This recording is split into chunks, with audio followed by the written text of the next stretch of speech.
After the chicken is browned a little bit, the next thing you're going to want to do is add your, if you use water, you can add water, but personally, I like to use 100% all natural chicken broth.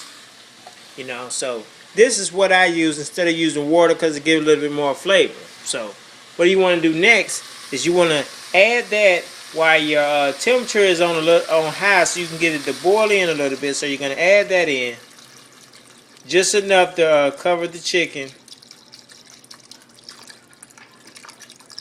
like so. It'll probably be the whole cart because this is a pretty good sized pot of chicken and rice. So just want to add all that in. Chicken broth, that is. Now, after you add that in, it's going to cool down a little bit.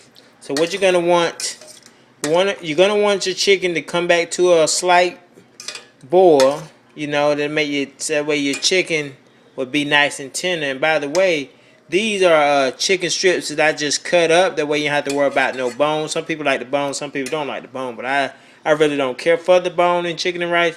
So I just cut this chicken up, added my celery and my onions, and then I added my chicken broth in it also. So what are you going to do? You're going to let that sit, and you're going to want that to boil again. As you see, I got my temperature on 9 right now. That's just to get the pan hot so it can boil a little bit.